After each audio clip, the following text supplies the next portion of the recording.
Duran Premium Cigars is one of the fastest growing boutique cigar companies, providing smokers a portal into the old Cuban tradition of perfect balance and the lost art of progressive flavor construction. Roberto Paleo Duran began his career in tobacco over 2 decades ago in Havana, where his reputation grew within Cuban circles. The creation of Duran Premium Cigars has given Roberto the platform to introduce a series of cigars that offers the same quality, construction, and detail which he perfected while in Cuba. Brands include the ultra-premium Roberto P. Duran Premium Cigar Series, Azan Cigars, Naya, and Baracoa. Duran Cigars uses a seed-to-humidor approach, as all tobacco is grown on their farms and rolled in their factory in Esteli, Nicaragua. Rollers have been carefully chosen to carry out Roberto's precise method to ensure the progressive flavor in each cigar. Duran Cigars invites you to make their premium your standard. M. Bombay cigars represent the most admired cigar culture of Cuba. They select the best of the best quality tobacco to use in the aging process. M. Bombay cigars are then rolled in Costa Rica by some of the most experienced cigar rollers, giving it a unique smoking experience. The band portrays the detailed and artistic nature of our small industry.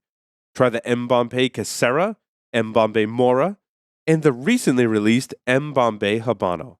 M. Bombay Cigars, where the cigar is a way of life. Hi everyone, this is Paul Asadorian here with the Stogie Geeks, episode 150. I, of course, have Mr. Will Cooper on the lines via Skype from North Carolina. Welcome, Will. Greetings, Paul. And I'm, of course, in here in the studio in Rhode Island, and our very special guest for this interview is Christian Eiroa from CLE Cigars. Welcome, Christian. Hey, what's going on, guys? Thank you for having me. Yes, it's nice to finally meet you. I know we were talking a lot just before we started the recording, so we'll probably have to rehash all of that. Christian, I want to know a little bit about your background and how you got into the cigar industry. Well, I was born in it. I was actually born in the industry. Matter of fact, it's the real stories are the things I did to try to get out of the cigar industry. Mm-hmm. And because the last thing I wanted when I started growing up was to actually work with my father. But it ended up becoming a real nice relationship working with my dad. And I realized that this is what I was born to do from the very beginning. I remember being a young child and the tractors and the farms. I remember when we used to fumigate the fields. I used to hang, the airplanes would come back in as the airplane was taxiing. We would hang on the wing as the airplane was going into the hangar. Mm-hmm. I remember coming back home and I would smell like pesticide. My mother would get pissed off all the time. Sometimes I would even ride in the back of dude, I'm six or 7 years old at the time. I would ride in the back of the airplane as it's fumigating. That was the best Disney ride I could get at the time. That's it. This is back in Hamastron. Then growing up, I learned how to drive Suzuki Jeeps in the farm, moving the tobacco wagons around. And, then we moved to Tampa after my father had his accident. Moved to Tampa, worked in Perfecto Garcia. I worked at Perfecto Garcia. My father actually owned it. I would move around bales of tobacco and doing things like this over the summer. Came back always around tobacco. And it wasn't until I got into college that I started getting different ideas. I wanted to play for the NFL. I wanted to fly jets for the Navy, and neither of which I could ended up doing. And finally, I said, all right, let me go. We started a finance company, a factoring business with a friend of my father's. Sold that company after a year and a half. Mm-hmm. Then I said, all right, I'll go work with my father for 6 months. And that was in June 28th, 1995. And hence, that's what we did my first 20 years on the Eiroa CLE, on the Eiroa brand, I'm sorry. And that's it. I never came back. So was 95 when did you create Camacho, or did you go to, no. When did Camacho? I think in 94, 95, my father had purchased Camacho. We had some partners at the time, very nice people from Nicaragua. And we had purchased Camacho. I want to say the price was like $30,000 for that brand back in 1995. Wow. But it was the time of the cigar boom. Right. And whatever we were making was sold. We used to make St. Louis Rey. All the production was sold. We used to make Romeo Julieta for Nazareth in California. And we used to make Felipe Gregorio. So when we finally got to start working on the blend for Camacho, it was the same or similar, the same wrap or similar blend that we were going to use for St. Louis Rey. We made that for Brad Weinfeld. Brad originally only wanted 300,000 cigars. And remember, 1995 was the cigar boom. When Brad gets the first batch of samples, he calls us back and he says, Christian, you know what? I don't need 300,000 cigars. I need 2 million. Mm. And of course, that sucked up the entire production we had available for Camacho. So, Camacho, we did some Maduros and some Connecticut cigars, but nothing really spectacular, mainly just to keep the brand alive. And it wasn't until 1997 my father started playing around with Corojo, the authentic Corojo seed tobacco he got from Daniel Rodriguez. That was his best friend growing up. And then December 1999, Dave from Two Guys did the first experiment. And he did the first test. And it wasn't until the year 2000 that we actually launched a cigar into the market, which is pretty interesting because at the time. So Dave was one of your first retail shops of Camacho branded Corojo leaf cigars that you were producing? Oh, he was the first one. He was the first one. Wow, I didn't know that. I didn't know that. That's interesting. December 99, yeah. Now, Christian, when you say authentic Corojo seed, what do you mean by that? Well, though, the seed that was developed in a farm called Santa Ynez del Corojo by Diego Rodriguez. And what he would do, he would take the pick of the crop from this farm and just keep regrowing that seed. And at one point, he had a Dutch botanist that he would help him in the selection process. But it was always the authentic seed. And we tried to register that trademark back in 99 or 2000. And Daniel Rodriguez gave us permission to register the trademark.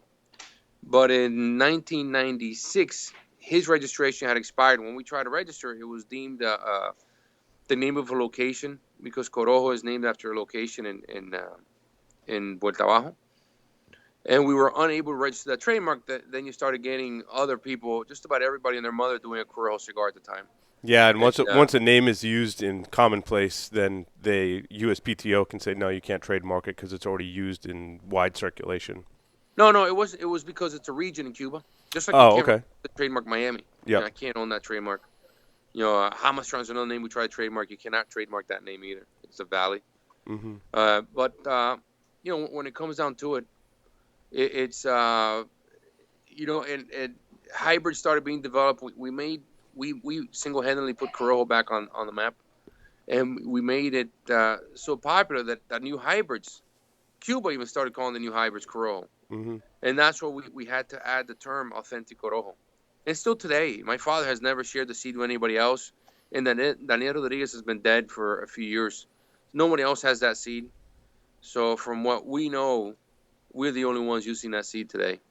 And, it's crazy. I mean, if we were smarter, we wouldn't use it because it doesn't yield very much. Right. Crops aren't very big. The leaf is susceptible to just about everything.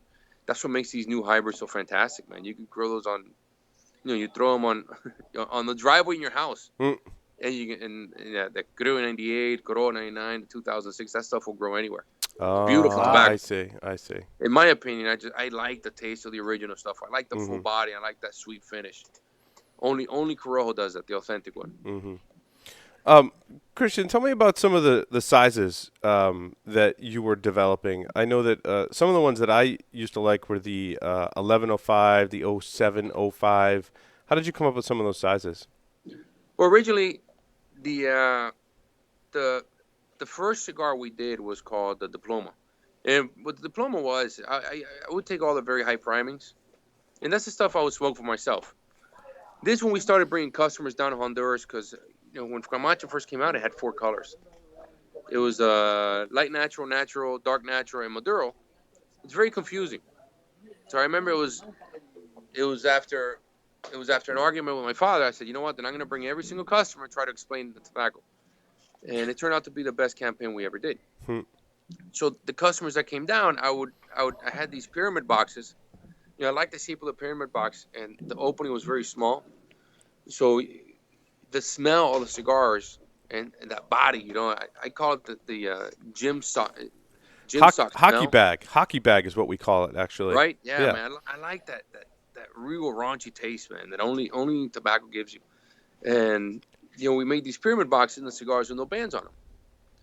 Of course, we had this kid, Salim Hanoni, used to work with us. He's with Drew Estate now.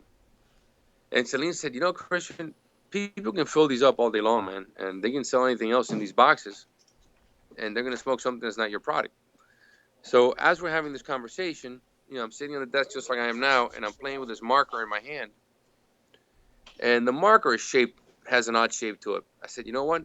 That's what we're doing. We're going to make odd shapes, a couple odd shapes with no bands on them, so now people will never confuse them. That's when we did the 1118, which is my brother's birthday, which is basically, people call it a pregnant Toro. And then we had the 705, which is named after my birthday. Sadly, the 705 never sold. See, I like this. I like the Me too, 705. yep, Yeah, in fact, I'm smoking one right now. I have some older Camachos. We said before the show, a mutual friend, Mr. Paul Joyle, who turned me on to the Camacho brand, and he has a box of those original diplomas in that pyramid shape that has your signature on it from way back when, and he gave me one of those to smoke once, and oh my God, are they out of this world. Cigars were out of this world, man. It was incredible. I know when you say that, like gym bag, hockey bag kind of smell from the wrapper, I still get that from this 705. Yeah, listen, the tobacco is fantastic, man. I mean, my father has been growing that tobacco extremely well. And, it's so still did the same tobacco he grows now. Just at that time, there were really no other. Camacho owned and created the full-body $5 cigar segment. Mm-hmm. We invented that segment. We created many, many things at that time. We brought Corolla back to the map. We invented the tours down to the factories because we just we couldn't afford Cigar Aficionado, and we just couldn't get a break from Cigar Aficionado at the time, And, their focus was on other companies at the time. We just couldn't get any footing. So we just started doing the stuff ourselves. Yeah, Camacho was always big around Paul's shop because he did trips down to your factories, and the guys were always talking about him. That's how I got turned on to the brand. And we built a very nice network of friends that way. And I smoked a lot of Camacho because the other people in the lounge have visited your factory, so your marketing plan was definitely working. Now, we talked about trademarks earlier. So do you have those sizes, 1118 and 705, are those trademarks? No, we never really trademarked the sizes. Okay. And I don't think anybody's ever even used them. No, because the 1118 is very specific. I used to love to smoke the Camacho 1118 Connecticut's. I would smoke boxes of those. And all the guys in the lounge, that was all our favorite Connecticut. Well, the theory behind that is, and of course, we can't quantify any of these things, but the theory was that the cigar starts off with X amount of smoke, then it opens up when it gets to the thick part. Yes. You start getting a lot more smoke. Some people feel it, some people don't feel it. So I don't know. I mean, it's just a theory. Yeah. I mean, what do we know? We're cigar people. Yeah, I love that size. So then at some point, you made a transition away from Camacho to create your own brand. How did that transition take place? Well, Camacho was purchased in 2008 by the Davidoff guys, and I stayed with them for a few years. I learned a lot with these guys. They're actually very, very nice people. I like the family very much. Very grateful for them. And, but it gets to a point that the company was moved to Tampa. And I'm based in Miami. My whole family's based out of Miami. It was going to be an issue getting back and forth. And moving the family was going to be hard. My father had decided at the time to retire near Miami. And my mother, my brother, my sister, everybody. My whole nucleus was based out of Miami. So after many years of trying to get everybody to move to Miami, everybody finally moves, and moving was going to be hard. And the other thing is, when you're an entrepreneur, you're an entrepreneur at heart. And, it was just something I felt like I had to do. I have 3 boys. I wanted to build a company for my 3 boys as they're coming in and become adults. I wanted them to have the same opportunity that I had. And in the end, listen, if they want it, great. If they don't want it, I mean, that's fine also. They better want it or I'll kick their ass, though. Yeah, that's right. We do the tiger dad type parenting over here. No, just kidding. Listen, they want to do whatever they want to do. So far, I have one guy wants to be an MLB player, the other guy wants to be in the NBA, and the third one wants to be in MLS. So wow. I have 3 athletes. Yeah, I got 3 boys as well, Christian, and they're all different. They're as different as each of the others. Yep. Aren't they? Yeah, they're fun. Yeah. By the way, I like raising boys. You can raise them just like puppies. No permanent damage. You just, water in the morning works just fine to wake them up. Exactly. I have 2 boys myself. I've had to resort to water to wake them up, actually, in fact. Yeah. Water's awesome. It's the best one. Best one in the bag. Because you know what? By the time they go cry to their mother, there's no evidence. That's right. That's right. Right. So Christian, you launched CLE, and as you started to build the company from 2012, and I've heard you say this in other interviews, you started putting a model together that I thought was real interesting. I think you were calling this an incubator for good ideas. And you Right. launched a series of brands. Obviously, probably the most prominent are the Asylum and the Edgar Hoyle, but you had some other ones in there. And you kind of peaked with that, I'd say, about a year ago.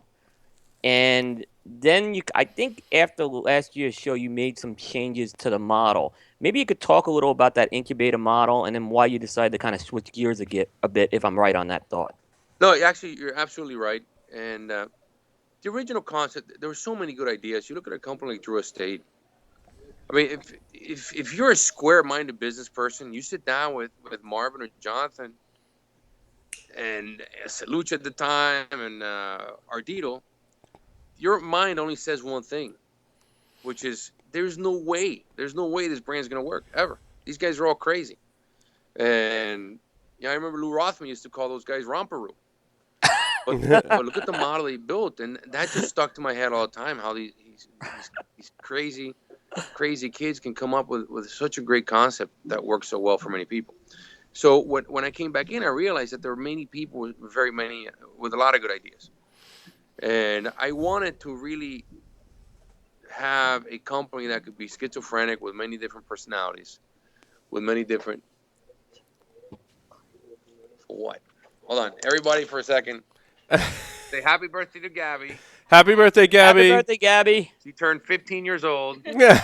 Just about. And just so everybody knows, she just came to ask me if I wanted pizza, because that's what she ordered for lunch for her birthday. There you go. Can't go wrong with pizza. No, absolutely not. You can never go wrong with pizza. Hold on a second, guys.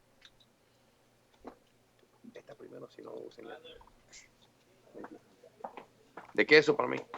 Was Gabby the one that sent us those wonderful gift packs? Yep. Did you send them the gift packs? Last year. Last year we got. Last year, yeah, it was Gabby. Thank you, Gabby. Thank you. They say thank you. She's gone. ¿De qué pasó? ¿Qué me preguntabas? Okay, beautiful. Okay, yeah. So, so we built this model, and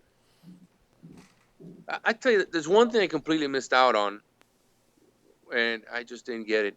I mean, I just didn't see it coming, which was the personality factor is huge, and I'd never faced something like that before. I started the first project was with Wynwood. Brought in this one kid, Robert Caldwell, and listen, very nice guy, and extremely creative, but just didn't work. At some point, personalities clashed, and it just didn't work, and turned out to be the end result for the Wynwood brand ended up being very bad. And nothing I ever expected. It was completely out of the blue. And it was what I call a necessary failure. At some point when you start drawing a picture, you got to know what your borders are. You got to know what the edge is, or I mean, it's really hard to explain. Hopefully you guys can pick up what I'm trying to explain. But you have to know what the boundaries are. And we had the same thing with, we invited Grace over, Grace Sotolongo. Very, very nice girl with the Hechicera brand, extremely popular on the social media. Again, that concept didn't work that well either. I guess it just didn't connect with customers. So at some point you gotta realize how much more can we keep investing in this model, and when do we let it go? Because we had put Tom Lazuka, my partner in Asylum, in really an unfair situation where Asylum ended up financing a big part of those projects, because I was really the one that was bringing in most of or is still bringing in most of the revenue. So it was an unfair situation for him, and it was just kind of a decision that had to be made. They're all clearly a business decision. And so have you stopped production on the Wynwood and the Hechicera brands? No, we still make them. There are, amazingly enough, we probably have a couple dozen customers that absolutely love both these brands, and they got fanatical about them. So we still make them. We don't we never eliminate anything from our portfolio, really.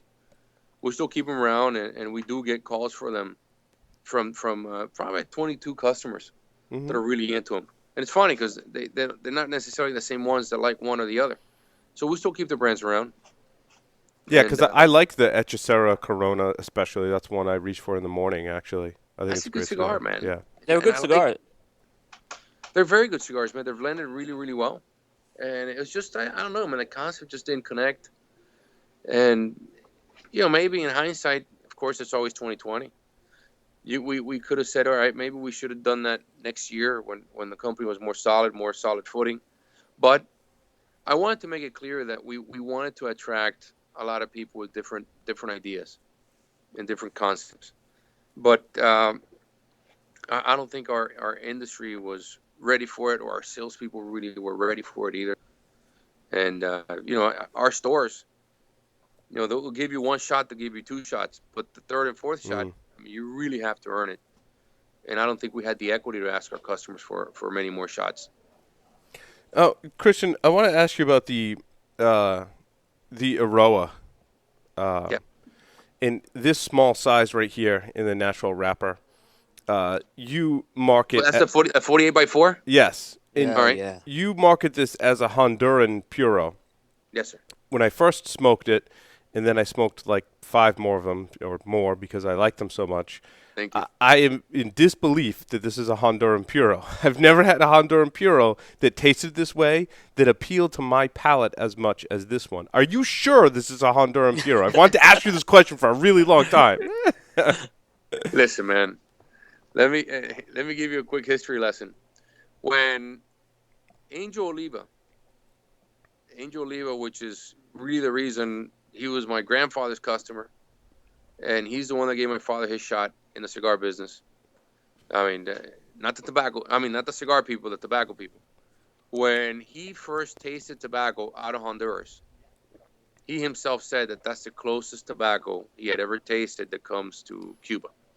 Because when the embargo was established, they needed to make sure that they could replace their customers. And Honduran tobacco is always given that very, very rich flavor. And what happened to Honduras was in the 80s, we had one manufacturer still around today. And I won't mention the name. But, 80s were very, very bad years, or very bad decade for the cigar industry. So this person sent out, 3, 4, 5 million cigars on consignment, very inexpensive. But the cigars were terrible and really killed the image of Honduran cigars. Nicaragua didn't have a cigar industry until 1990 again, when they started up again, and already in a competitive environment. And Nicaragua does grow some great tobacco. Nicaragua had a very aggressive culture of growing tobacco. But Honduras has always provided very, very rich tobacco. And Corojo just grows really well. And that's probably where you're surprised. And depending on the era when you first started smoking cigars, if you started smoking cigars in the 90s, you would say that Dominican cigars are the best in the world. In the early 2000s, in the early 2000s, you would have said Honduras makes the best cigars.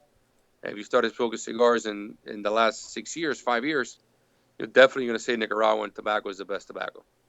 But it just depends on your taste, and you have to be open to it and experiment other areas. Yeah, a lot of blenders and manufacturers mix tobaccos from a lot of different countries to get some of that complexity. I believe your cigar, being a Honduran Puro, has that complexity. How did you accomplish that with tobacco from the same region? My father's been in the same farm. He's had the same farm for over 50 years. It's about 700 acres in Hamastron. And we involved also Bayer Crop Science. So we're extremely, very clean, very organized. We know the mineral content on the soil, on the plant. We know the nicotine content on the seed beds. We know every little thing there is to know about that tobacco.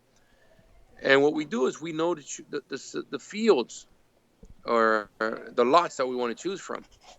We know one we're going to use for wrapper. We know another we're going to use for binder and for filler. We know the different soils that we're going to use all the time. And it's just that part really has no exact science to it. It's just just one of those things that you know. Right. Yeah, and I wish I could write it down somehow and quantify it and explain it, but there's just no way to do it. There's a lot of variables at play, for sure. And Yeah. some would call it science, but like you said, it doesn't always work out that way. Yeah, and listen, you base yourself on science, you'll never get it right. Christian, actually, you brought up a good point because one of the questions I had was on the Bayer, what you're doing with Bayer, the processes. Because I was talking to my wife, and I'm the kind of person that basically I'll leave the air conditioner running, I'll leave lights on in the house, and I was telling her about what you're doing with this, and she's saying, "Well, that's not like you. You're anti-environmentalist." I said, "No, I think this is something that's enhancing the yeah, this is something that's enhancing the tobacco process here." For our audience who may not be familiar with the Bayer processes, because I think you're the only company that I know publicly that have come out saying you're doing this. Can you talk a little about that? Yeah, it all started because of Estela Padron. He used to run the Villazon factory. Not with the Padrones, but Estela Padron, he was a brother. He just passed, I think, Yep. earlier this year. Yep. Or late last year. Yep. Estela Padron, by the way, as a side note, and Rolando Reyes, in my opinion, will be the best manufacturers to have ever lived. Period. That's it. You're not going to see them again. And when I went to visit Estela's factory, I'm extremely competitive. Look, if there were a spitting contest, I'm the first one in line trying to beat it. Dude, I hate it. I mean, that's the one thing. Lazuka and I will bet on anything. I'm just really, really competitive. Yeah, I guess that came from riding horses when I was little. Horses always try to race.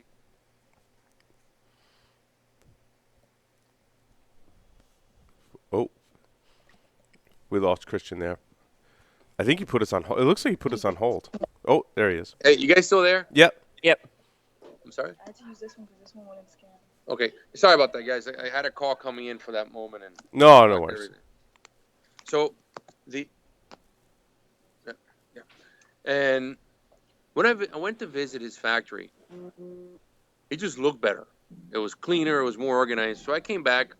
At the time, we had a real strong unit in our factory. Very good rollers, but man, son of a bitch, they were a pain in the ass. These guys were just very strong. And it also helped that my factory manager then, who's with us now, Luis, he was just dying to pick a fight with a union for some reason. I mean, for obvious reasons, rather. And I come back, and then I noticed that the rollers were burning cigarettes. The ashes were falling in the middle of the tobacco leaves as they're blending the cigars in the production table. So I come back and say, okay, guys, from now on, man, use an ashtray. Next week, they're still burning the cigarettes on the table. All right, guys, smoking's prohibited in the factory. Come back the next week, I find candy wrappers on the floor. Yeah, and then the cigarette butts, they would throw them on the floor. And that began to drive me crazy as well. So now candy wrappers on the floor, then this fruit is called ciruela on the floor, the seeds of that. So eventually the factory just started getting cleaner and cleaner and cleaner all the time. And it just became a thing. And I would start visiting. And that's really when the compulsive disorder really started developing on me. And that was probably my early mid-20s maybe. And in the farm, it was the same thing. I'll be driving, I'd see dirt on the floor and start picking everything up. All of a sudden, we had some of the people from headquarters of Bayer went to visit our farms. And they remarked that our barns that were made that had dirt floors didn't even have any dirt on them. Didn't even have any dirt on them. And they said, listen, there's something called crop science that we're doing. Well, we have a department called crop science, and we have better growing practices and better manufacturing practices. This normally is a 13-year process, but I think you guys, within 2 or 3 years, you guys can qualify. Are you guys interested? Of course, we said yes, and we worked on it fairly quickly. They helped us out a lot. They have probes that measure our soil, our mineral content. We have cleaning stations for the tractors. Everything, all the products that we use are either blue or green. They start off with red, yellow, blue, and then they go down all the way down to green. The factory is the same way. You walk into the department, you have to step on this antibiotic. You have to go through an antibiotic shower. You have to wash your hands X amount of times a day. So the environmental thing was kind of a part of our responsibility, but it was more the cleanliness and being organized that we were focusing most on. That's really cool. That is cool. Do you think that helps you as a differentiator in the market? Is that something you advertise or? Hold on one second, guys. Hold on. Yeah.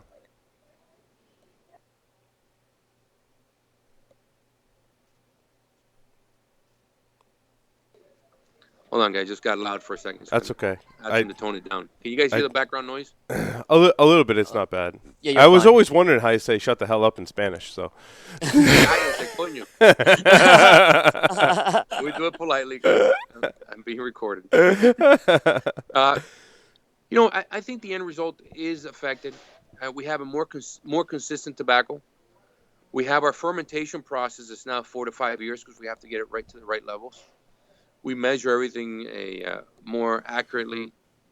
The amount of product that we use on our fields, the amount of product we use on our fields is a lot more consistent as well. But it got me thinking of something else. My first goal with my father's operation was to become environmentally neutral, which means that it's like we never existed. My next step is to have a positive influence on the environment, and that's why we're building a new charity. It'll be a soccer program that we're building in Honduras, and that'll be my most, truly my biggest and most important legacy, which is taking young children and getting 100% of those kids in a U.S. university, and probably trying to get at least 10% of them into the professional soccer world. And that's something that I plan to start within the next 2 years. Now, I was inspired by another great man, another great man, Carlos Fuente, which is incredible, and I like what he's done. And he is also offered to tutor and mentor us as we go through this process. And this will be for boys and girls in Honduras. Well, that's excellent. That's excellent. Yep. Christian, I wanted to ask you about the CLE signature. We talked a little bit about that before the show, and Paul Joyle had given me one unbanded. I had no idea what it was, and then when he told me, I was even more surprised because I swore there was Cuban tobacco in it with some of the flavors I was getting, which I'm sure you get a kick out of, right? But tell us how that project came about and about that cigar. Well, CLE Signature was CLE Signature. We used one of the blends we were using on the Wynwood Factory Fresh program here in Miami, and we use Habano from Nicaragua in that blend, and we use Pelo de Oro from Peru on that blend. And what we did with that Wynwood blend, it's very good cigar. We started eliminating some of the Pelo de Oro and a little more Corojo and a little more of the Nicaraguan Habano. And that began to really change that blend. But because the Wynwood brand was hurt so much, we said, all right, let me just take that same blend and I'll make it down in Honduras. And we came out with something called the CLE Signature. CLE Signature, in my mind, it was an unbanded cigar. I really wanted the cigar to stand out on its own and let the cigar be arrogant and say, you know what, I'm so good, I don't need a band. Of course, I do have to remember we live in 2015. And barcodes are a thing. Identifying the cigar is a thing. And people in stores make mistakes.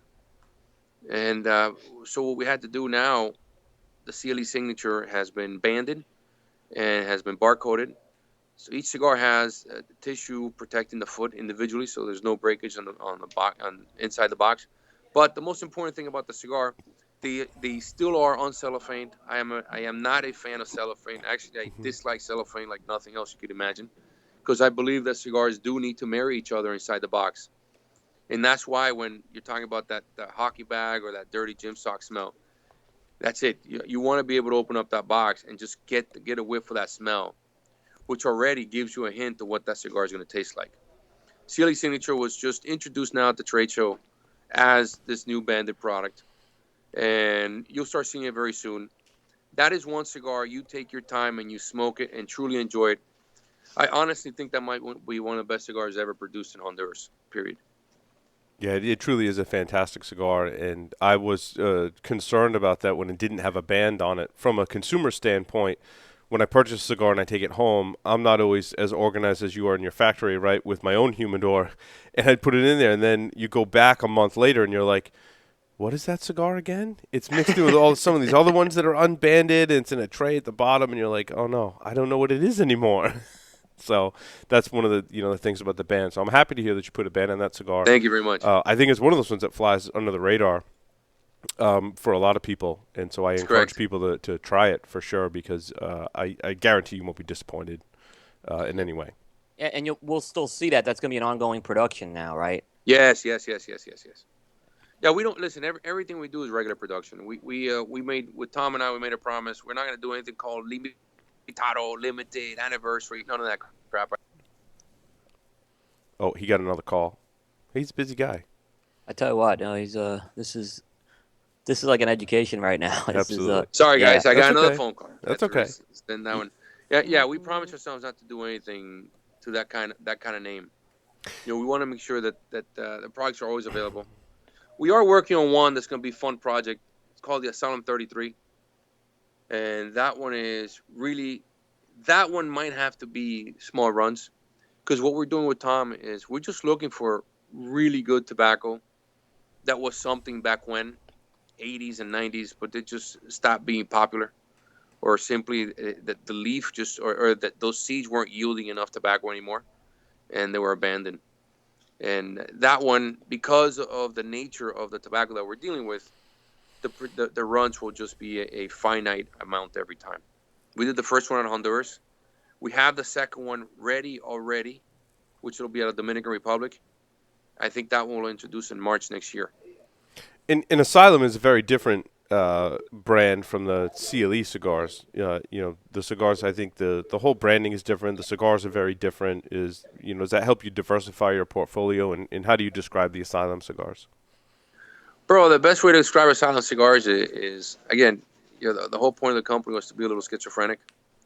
And I wear different hats. But once in a while, especially when I hang out with Lazuka, I feel like chugging half a bottle of Jack Daniels and getting into bar.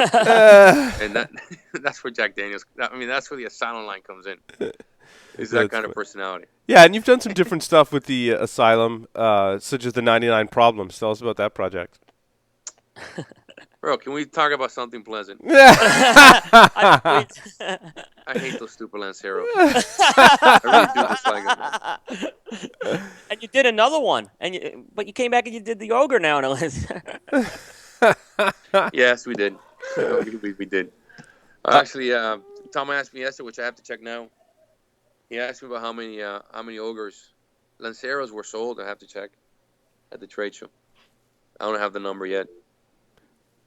Asylum makes some really good large ring gauge cigars. Can you tell us what prompted the decision to move into large ring gauge and how's that's been going for you? Well, listen, the philosophy behind coming back in, because originally Tom and I didn't want to do more than 300,000 cigars a year. A semester, 600,000 a year.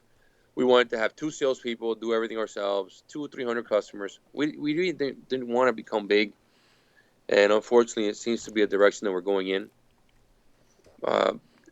And it was Tom who suggested to do the 70 by 7. I didn't think it was a good idea.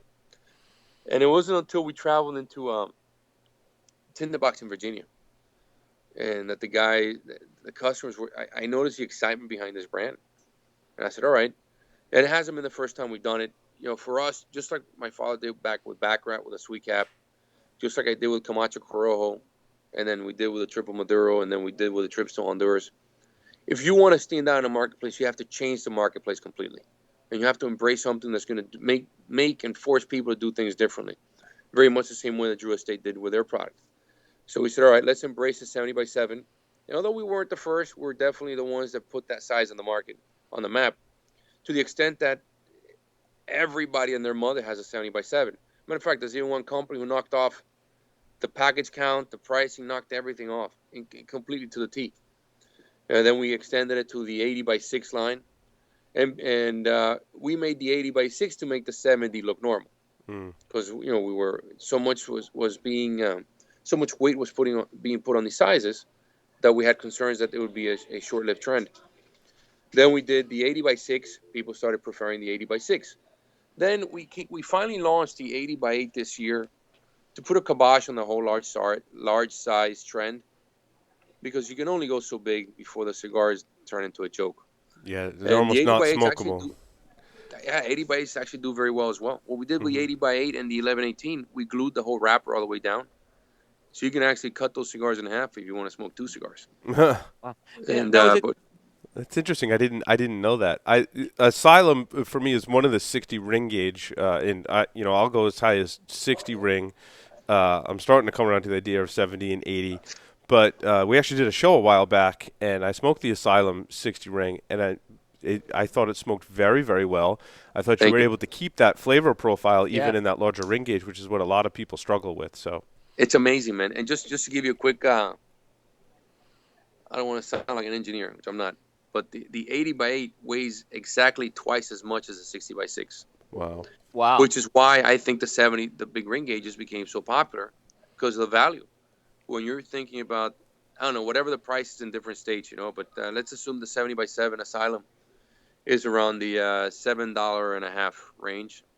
You get 2.5 hours out of the $7.50. That makes a big difference.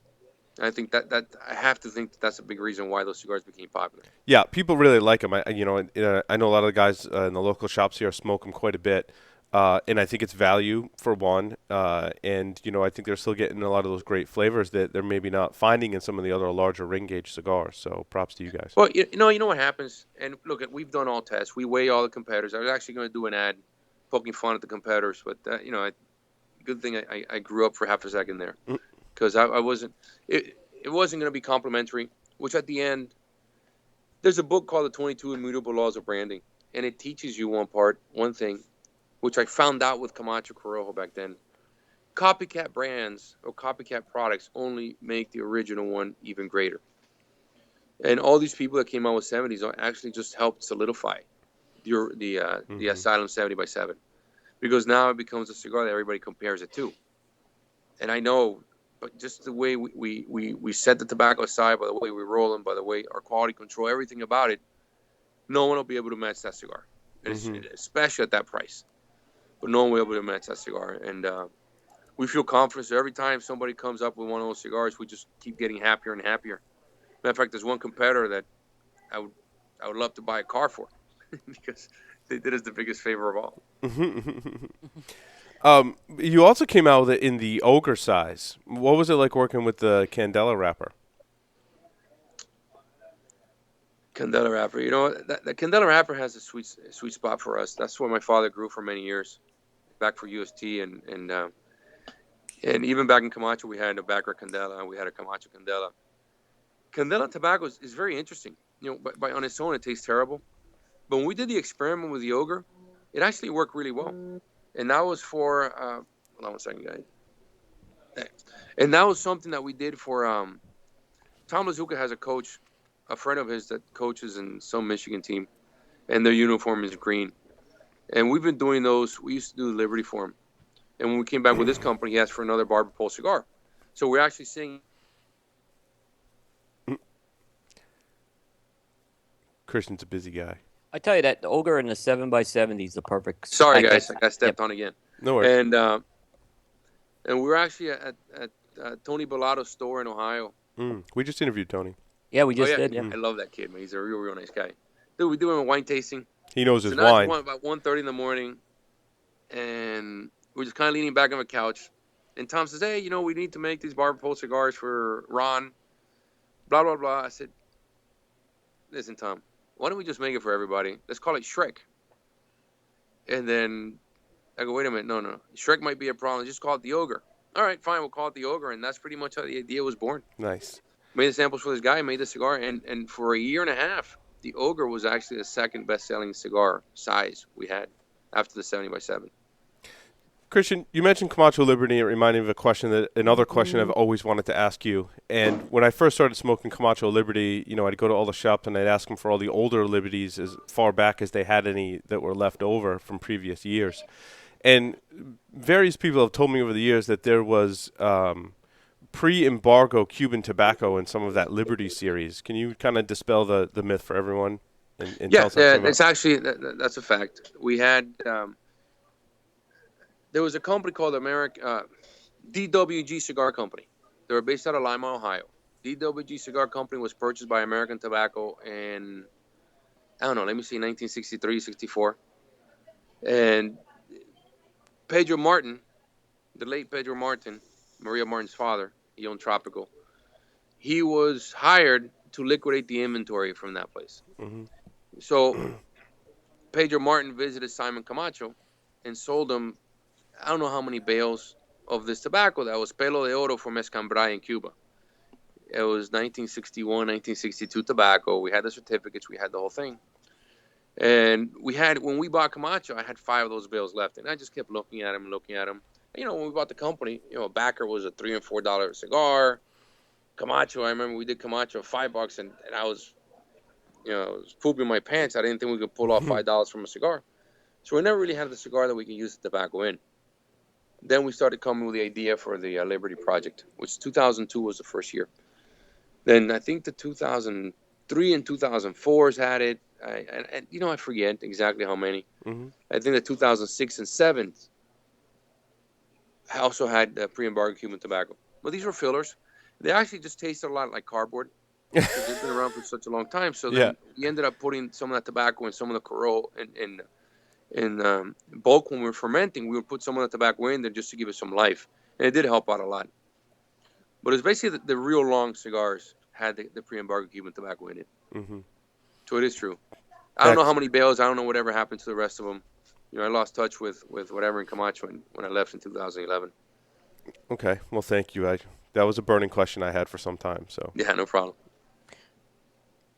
Will, did you have more? Yeah. Sorry, so Christian, obviously great show. I got to just compliment your whole staff too. They're just so helpful when I go into the booth, and they're just great. I saw one thing I was really pleased with. Well, by the way, they don't know who you are. That's probably why. Yeah, that's why. Good point. Except Justin, he knows me. So, when Gabby came over to help me, I just got rid of Justin at that point. That happens a lot, man. Yeah. So, but one thing that was really cool was I saw 3 new brands you launched at the show: Aladino, Tatascan, and Rancho Luna. Why don't you talk about those? Because those are some new brands you got coming out. Yeah, those are my father's babies, bro. Actually, even my father. His gift to me was that Eiroa 20-year blend. And my father built if you ever meet my father, man, he just doesn't stop. He's always building something. He's just extremely restless. So he's looking at all the tobacco coming in. He's sitting in when we process the tobacco, it's called Las Lomas.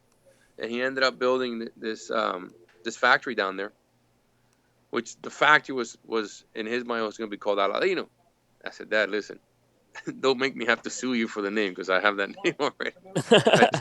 Because Aladino is the name of the movie theater where I built the other factory down Lee. Now, so my father built the factory in Las Lomas and he started playing with some blends. My father will be 78 in January. And now, in his mind, he's got, 3, 4, 5 years left until he retires finally. And he just wants to produce the cigar he's always wanted to produce, because there have always been different situations all throughout. In the 80s, of course, the industry was dead; he couldn't do it. In the 90s, it was a cigar boom; he couldn't do it. 2000s, it's called the Camacho boom; he couldn't do it. And now, toward the twilight of his career, he says, "Finally, I'm going to be able to do it." He's growing the same seeds that were grown in his father's farm, La Victoria in Cuba. And he just wants to make these cigars. Aladino's fantastic. Tatascan is a great cigar as well. And so is Rancho Luna. And, the packaging is still not the final packaging. But in the midst of the FDA and getting the brands out there, it's a product we had to come out with and just get it out. And make sure that we have, in fact, placed that product in the marketplace. But they are fantastic cigars. They're medium body. Same as the Eiroa, the first 20 years is a medium body cigar as well, which will be a departure from what I'm known for. But I do think they say when you get into your 40s, you begin to agree with your father once in a while. To realize that they actually know what they're talking about. So, I actually like the blends a lot, surprisingly. How would you? So these are, I guess you put them on the umbrella like the Julio Eiroa brands. How are they different from one another? Oh my God, those are. I'm trying to figure out how to explain it to you guys in a way that'll be understood. My father works a lot because they're in the medium body range. He loves to play around with primings a lot, type of primings and the type of fermentation time. But the way he picks the wrappers is just different. The way he blends it, the way he bunches them is just different. But to really, listen, I'm just not good at describing the nutty and all those kinds of terms. But it's something that, we sit here and smoke the cigars together. It's something that we could sit down and explain with more detail. Right. And I apologize, man. I wish I had more flowery words to explain the blends with. I'm sure they'll speak for themselves yet. Yeah. Was there anything else new at the show you're releasing, or anything new that you're working on, Christian? Actually, well, we're doing the distribution for Patoro, and that might be a good interview for you guys to get hold of Pablo. Yeah, I spoke to him at the show, and we are going to line him up. All right, good, good. And what else do we have, Ben? Refresh my memory here. Oh, Edgar Hoyle. You guys are going to talk to Edgar Hoyle as well. Yep. You got the Osaka OG. The Osaka went back to Honduras, and the Edgar Hoyle Everyday Hustle, because he wanted to have a cigar that's for some reason the impression was cast out that Osaka and EH were limited cigars. So that's why he had to come with something called the Everyday Hustle. And Edgar is pretty much for the everyday working man. I mean, he really focuses a lot on that big time. Even when he goes to Honduras, you'll rarely see him taking a picture of tobacco, but mostly of people working with tobacco. That seems to be a subject very, very important to him always. Which is I admire that in him. Very consistent. Yeah, and he's come up with some, we talked about sizes with Asylum, but Edgar's sizes, I call them more artesian. They're just real unique sizes that make great everyday smokes is what I've found with those. Bro, I made a decision probably the first week after meeting with Edgar. Pretty much, bro, do whatever you want, man. I'm not going to sit and try to understand anything because I don't understand anything you're trying to do. People like it, though, man, so I'll go. No, we have to give them absolute creative freedom. Otherwise, I just get in their way. And that wasn't part of the model. The model is for them to be as free as possible. Excellent. And what about for Asylum? Is there some new stuff you're working on, or what? Well, the Asylum 33, and we did the Asylum Nyctophilia. Nyctophilia is for it's the Maduro. That's for TAA customers only. And we did the Schizo Maduro. We have the Asylum Insidious Habano, which now the Insidious is the one with the sweet cap. We have it in Connecticut. We have it in Maduro. With the Maduro, we underestimated that cigar big time, and it's absolutely underpriced. If that's one cigar you've tried, I would try to hoard that cigar as much as possible. Prices will go up on that one, and because we completely underestimated the end result of that cigar. Insidious, I remember you were saying last year, you told me it was for the beginner smoker, and I'll tell you what, it's a great cigar. I love smoking those. Thank you. Yeah, we did focus on the beginning smoker, and they do like it, and that's pretty much who's picking that cigar up. But the experienced guy is also smoking in the morning, which we anticipated some of that would happen. But those guys gravitated more toward the Maduro, because what the sweet cap does, it lets you forget that you smoked a cigar. Very true, very true. But yeah, it's a cigar. My son just started smoking. It's a cigar I could give him, but it's one I could smoke with him too, which I really enjoy too. Nice. Well, I think it's going to be attractive for that 25, 26-year-old that's just beginning to get into cigars. Yep. Well, did you have any more questions for Christian? I think I exhausted them all. Okay, Christian, we just have 5 more questions for you. So you ready to play right. 5 questions with Stogie Geeks? Go ahead. 3 words to describe yourself. Tall, dark, and handsome, man. If you were a serial killer, what would be your weapon of choice? Aha. I like this one. Obama speeches. If you wrote a book about yourself, what would the title be?